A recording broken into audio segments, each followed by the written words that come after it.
good morning, welcome back to the vlog. We are taking a little road trip up to Sheepy Race today. Not only one, to get a little tune for the Audi R8, but also, as many of you guys know, we have a certain C8 Corvette that has been gone for far too long, and you guys deserve an update. So you're gonna get that today. It was only like 4 months ago when I drove one of Sheepy's R8s, and it was on that day. I think I even said it in the video, I'm not quite sure though. I was like, I am buying an R8, hands down. Like, it opened up my eyes. And now whenever I come and I drive on this road, I'm like, oh man, good vibes, good vibes. It's nostalgic, I like it a lot.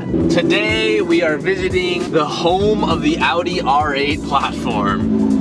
Always so many R8s here. About like a year ago I was here with the 458 and we're doing pretty much the same exact thing. Alex said he had a flash tune we could do. So what is this pretty much going to be changing to the car? The R8 at a factory, as we know, the drivetrain is identical to a Huracan. The difference between like this and like a 610 and a Performante is going to be like ignition timing, throttle response, and then the pops and bangs. They're a little aggressive on the Huracan. The R8, the pluses, Audi wasn't too aggressive. Realistically, what we're going to do is mimic what Lamborghini does to the Performante and apply it to the R8. So one thing that I was questioning when we were driving up here, and I was actually wrong. I thought the only differences between this and the Huracan was pretty much the transmissions, but you think there's a lot different between the Huracan and... 100%. I mean, the chassis itself, I mean, overall the bolt structure of the car is the same, but the way it's designed, I don't know too much of the difference, but there's just a stiffer chassis. The way you sit in the car is different. The way it feels, the way it handles. It's a lot different. Dude, even the sound, like you'd ask what would it take to make it sound like a Huracan? Yeah. I think a lot of the sound comes from just like the engineering of the chassis, of how much sound gets, you know, portrayed into the cabin. Correct. Yeah. I notice it all the time. I drive Huracans and R8 literally every day. Yeah. And they're the same packages, and Huracans always sound different and feel faster. Really?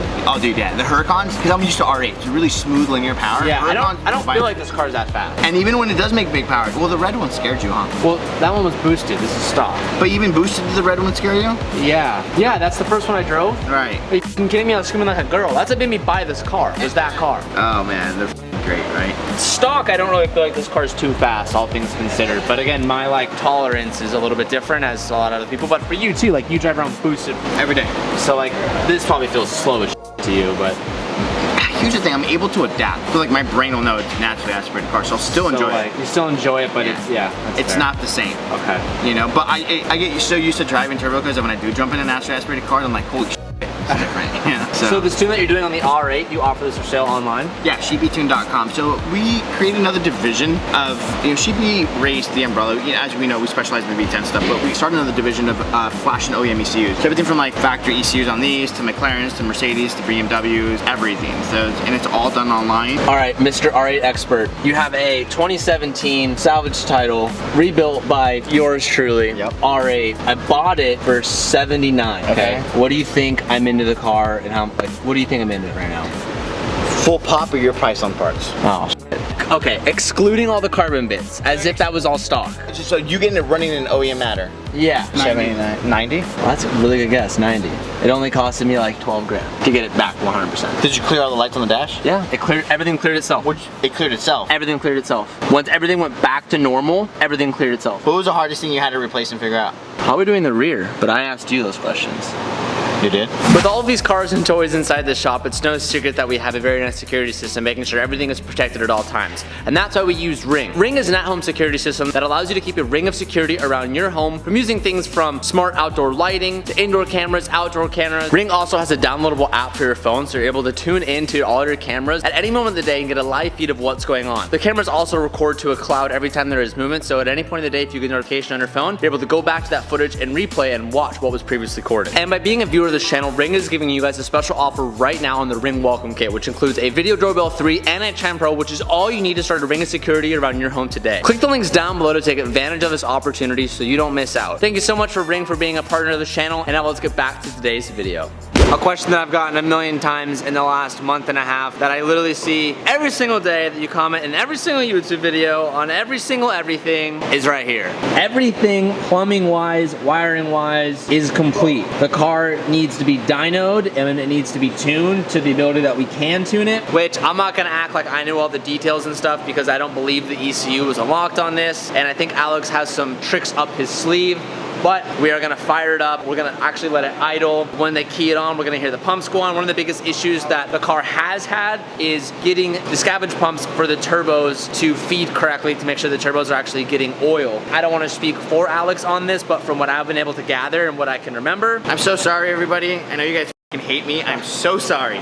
It's been hell, but we got it done, all right? The thing with these turbos, it's so low. You have to use gravity to essentially, when the oil trains out of a turbo, you use gravity. Unfortunately, we cannot use gravity for this situation, so you have to add a scavenge pump that sucks the oil out of the turbo. However, when I first mounted the scavenge pumps, they were about 8 inches higher, so it would cavitate in the situation that it was in.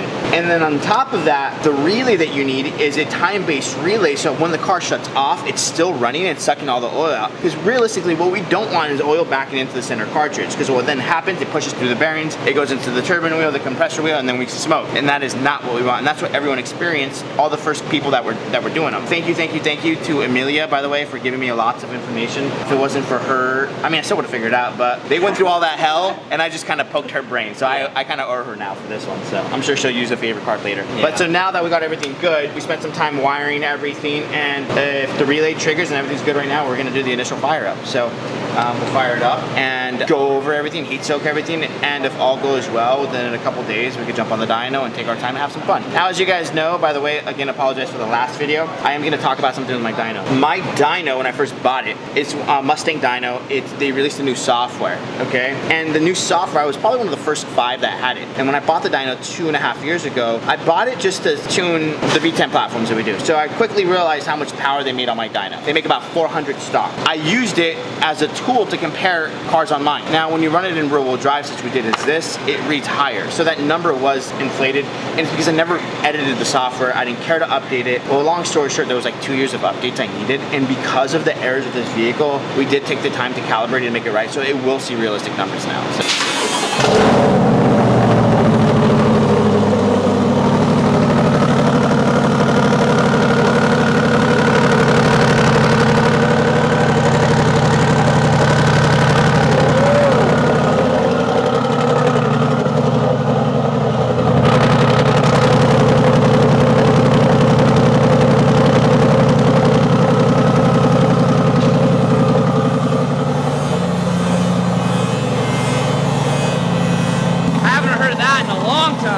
Right now, the main thing Alex is looking for is any leaks under the car. We have water lines and there's oil lines, so we're trying to see if anything is leaking underneath.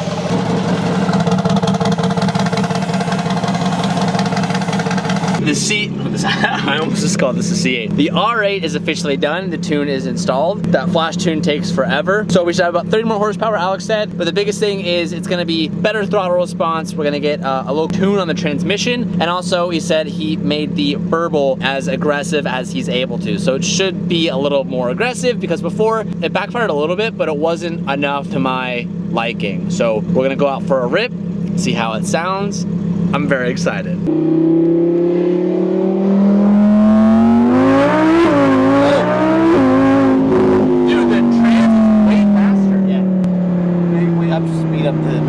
Off the bat, it was way more responsive. Like, okay, first gear.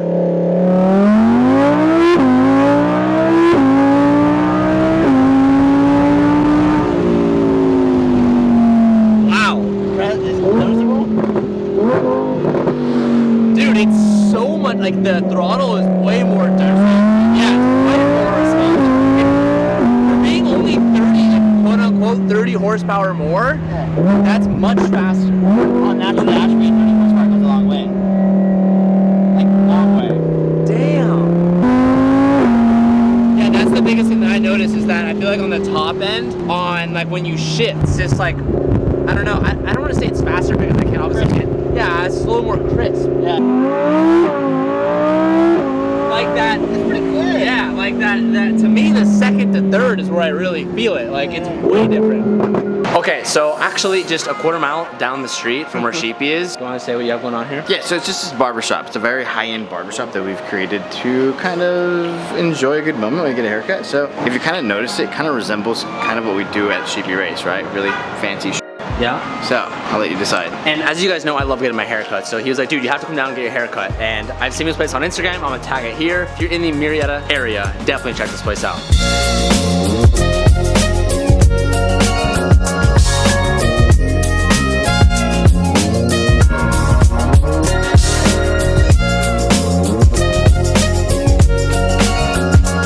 Just pulled back up to Sheepy Race. We had someone who watched the videos come say what's up. What's your name? Jose. Nice to meet you, man. What's up, bro? I see you got a Suga here. Is this faded? I carry this around in my backpack whenever times like this will come up. I don't have many. They're a little bent, but I think you can have them. Here, you can replace your stickers with that one. Never in a million years thought that I would fucking run into you. Did you just see us driving by? Yeah, I was like, what the heck? That's fucking TJ's car, because I knew the wheels. And I worked down the street, so I was like, that's him. You just signed it like clear vinyl or something. Just have a good day, dude. Better. I just realized how late it was in the day. We have to get going. I will see you Next soon for things with this car because it's slow, and then things with the C8. But it runs, so everybody don't be mad at me no more. Okay, we gotta get home. We have a party at Kevin's house at 6 o'clock. That's in an hour and a half. We're about an hour away. And I need to go say hi to Sabrina because I haven't seen her all day. So we're a little bit behind schedule, but that's okay. Let's get out of here. Look who isn't dead. Danny Courtney is alive. He's breathing. You know, there are a lot of people who think you don't live anymore. Huh? People think... I died. I actually did die. Guys, we're back at Jumbo's pad. The $1 million view, baby. Kevin is sponsoring another bro night. Come on! I said Danny right here. He's been working really hard on Twitch, you know, Dirty Dancer. Twitch.tv/Dirty Dancer. OnlyDance.com. Only Dance. OnlyDance.com. You know, me and Danny play a lot of games there. Swipe up, subscribe, OnlyDance.com.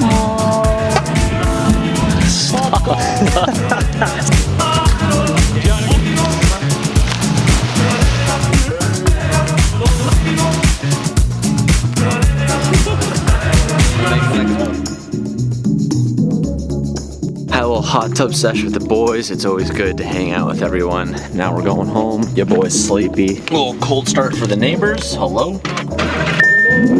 Yes, sir.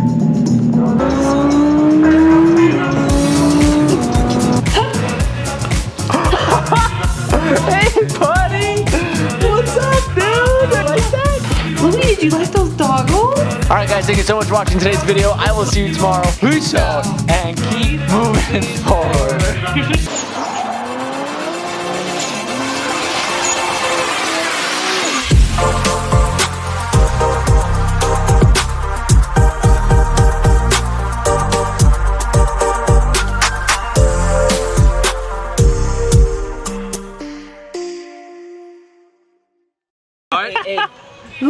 Can I just point something out? Hockey skate foot. I'm not putting the N's in the vlog.